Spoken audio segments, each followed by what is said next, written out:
If you're thinking of moving to Sydney or Brisbane, this video will run through some of the differences between these two cities.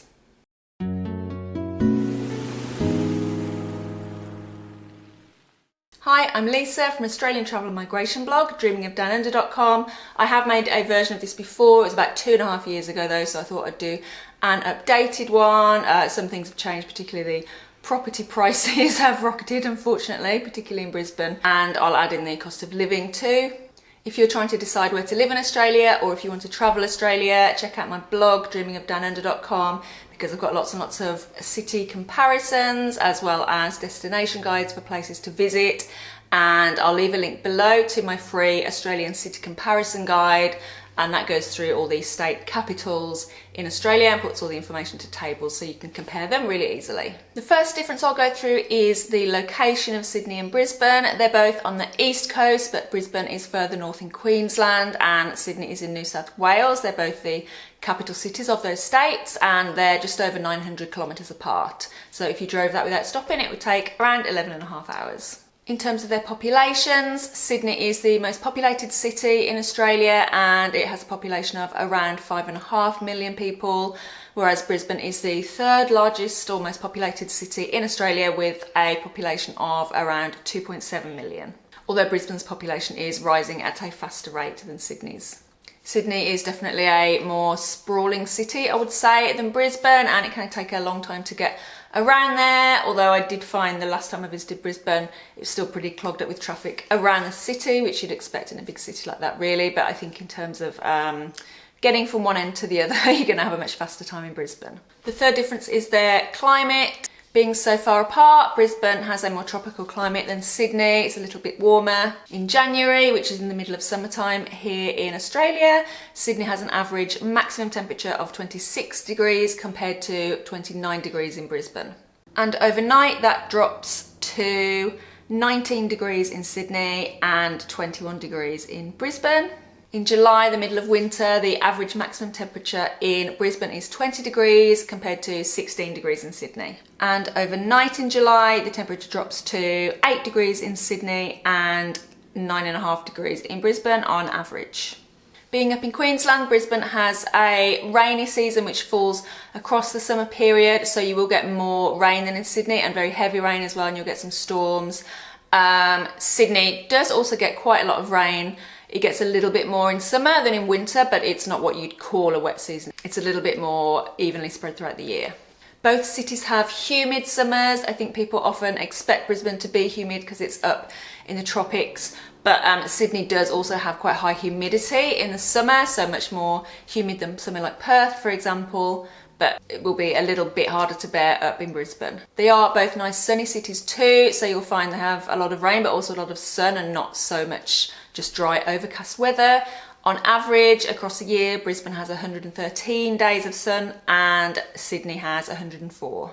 In terms of the rainfall across the year, Brisbane has an average of 76 rainy days per year compared to 100 in Sydney. And they both have heavy rain as well, so if you compare that with Melbourne, that also has about 100 days of rain per year, the volume of rain in Sydney is around double that of Melbourne, so you get some really long heavy showers. Another difference between the two cities is daylight saving, which isn't something that you might necessarily think of, but Queensland as well as WA does not have daylight saving, so the clocks don't go forward in the summer. That means at the height of summer, the sun sets around 6:45 in Brisbane compared to 8:10 in Sydney.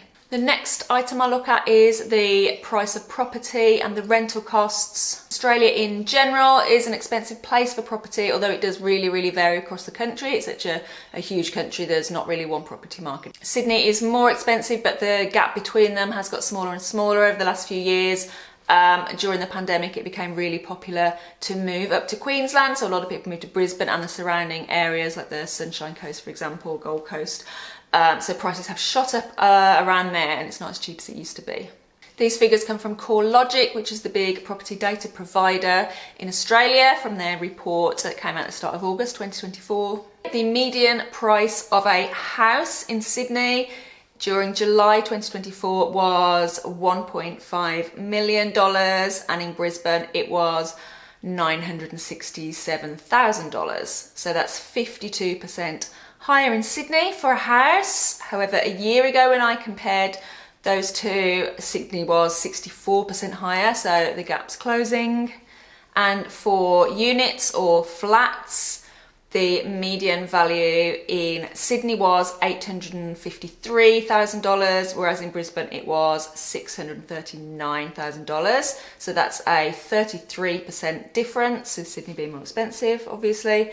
And when I looked at that a year ago, it was 58% more in Sydney, so that gap has really closed. It's almost half now.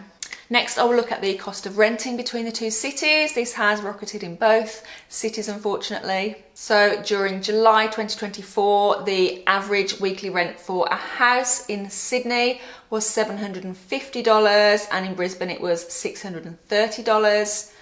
And the average weekly rent for a unit or apartment during that period was $700 in Sydney and $595 in Brisbane. But obviously remember, the prices really vary across the city, so different suburbs, different regions of those cities will vary. You'll generally pay more to be, in a waterside home or something like that. Also really important to know, particularly if you're not in Australia at the moment and don't watch any news about Australia, there is still a big rental crisis here, so there's not enough homes basically for everybody. So it's really worth looking into that, particularly when you're choosing a region to live in. Next, I will run through the cost of living in Sydney and Brisbane, and I'm getting these figures from Numbeo. The average cost for an 85 metre squared apartment for electricity, heating, cooling, water and garbage in Sydney is $300 compared to $276 in Brisbane. A monthly public transport pass is $217 in Sydney compared to $200 in Brisbane. Groceries are 11.5% higher in Sydney than in Brisbane, and restaurant prices are 4.4% higher in Sydney than in Brisbane. Next, I'll talk about the beaches in the two cities. This is always a bone of contention. Sydney has hundreds of beaches, over 100, lots of amazing ones. Some of them are very busy, like Bondi and Manly, they're tourist beaches, but there are much quieter beaches around, so it's got a really, really long, kind of craggy coastline. Sydney has beaches in the eastern suburbs, which is Bondi, and lots of other beaches down that stretch. You've also got the northern beaches region that's lined with beaches, both down the ocean side and the Pittwater side. You've got Botany Bay as well, so some beaches there with the nice calm water, and then around the harbour you've got beaches, Watson's Bay, Rose Bay, a few others too. Brisbane isn't well known for its beaches, but it does have some. So from the comments, we've got Manly, Wynham, Cleveland, Redlands, Sandgate, Redcliffe, all swimmable beaches. So you do have some beaches in Brisbane, but less of a choice if you're going there specifically to live by a beach, but still nice hot weather up there, so you do have some beaches. You can also drive to the Gold Coast pretty quickly and the Sunshine Coast, around an hour and a half each, and then you've got some lovely islands as well off Brisbane, like Moreton Island for example, so you can get out and visit some really great beaches there.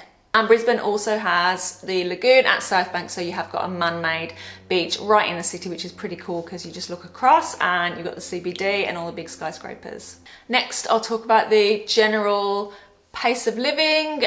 So this is just really based on my observation and what I've heard. Brisbane is known as a bit of a more laid-back city than Sydney. Sydney's meant to be quite fast-paced.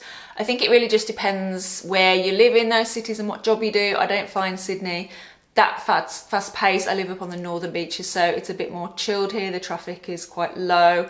You can't really get anywhere because it's a peninsula, so it's a bit quieter here. I guess if you're in the city working and you've got a fast paced job, it will feel like that. But Brisbane is still, even though it's really been developed and become more cosmopolitan over the years, it's still apparently meant to have this sort of slower pace of life, so that might be a little bit better if that's what you're looking for. I think they're both pretty friendly cities, even though Brisbane probably has more of a reputation for being friendly compared to where I'm from in the UK. Sydney is certainly friendly. People say hi in the street. It's much more common to strike up a conversation with a stranger. I think that's just an Australia-wide thing really. I don't think it compares.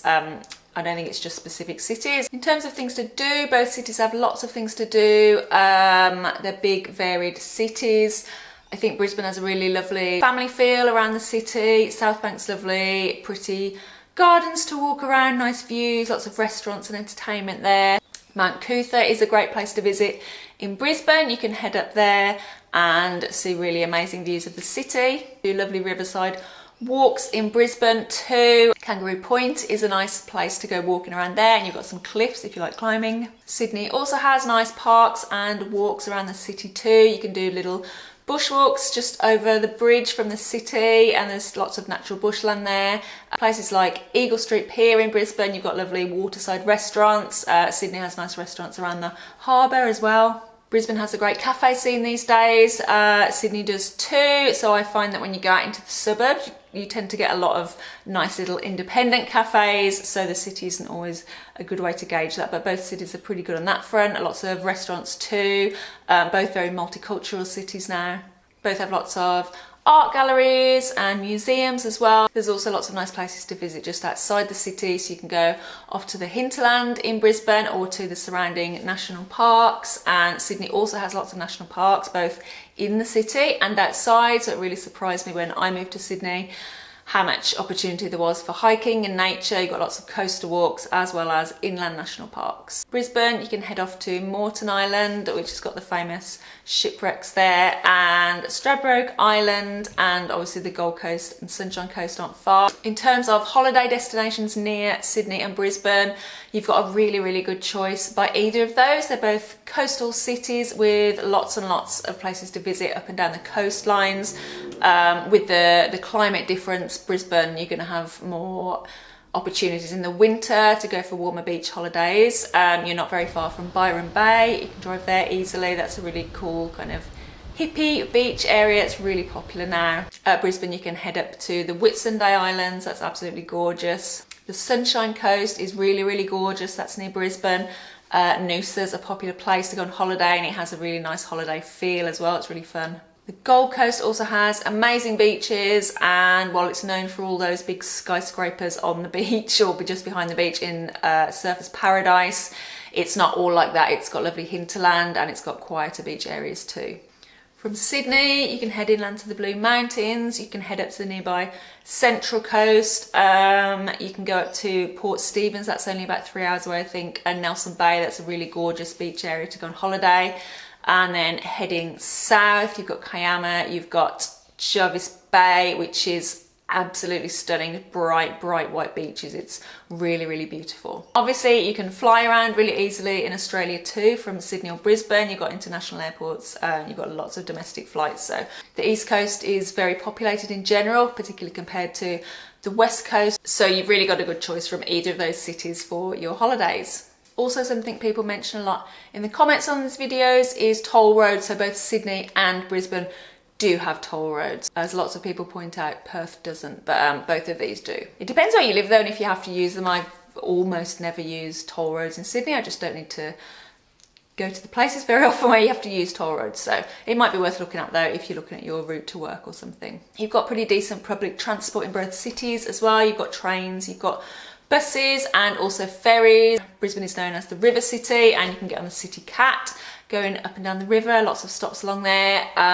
For Sydney, Circular Quay is where all the ferries go to. You can go up to Manly, or you can go inland as far as Parramatta. So lots and lots of stops along there. Okay, that's it for my differences between Sydney and Brisbane. I hope that was useful if you're trying to make a decision. If you've lived in either of those cities and you want to add more information, please do leave a comment. It really helps out people who are trying to decide where to live. And I know it's a bit difficult to just look at average prices and temperatures and that kind of thing, because you can't really get a feel for all the variations, but I hope that's a good starting point for you. I really love living in Sydney, but I know that it's too big and hectic for some people. And obviously the price of it is pretty eye-watering. I've also lived in Brisbane before, just temporarily, and I do love Brisbane. I think it's got a great feel, a great vibe. It's very friendly, lots and lots to do. It's a really cool river city, lots of things around the riverside area, and it's really grown in recent years and become a very cool cosmopolitan city. So if you enjoyed this, please give it a like and subscribe for more videos on life and travel in Australia. Thanks for watching.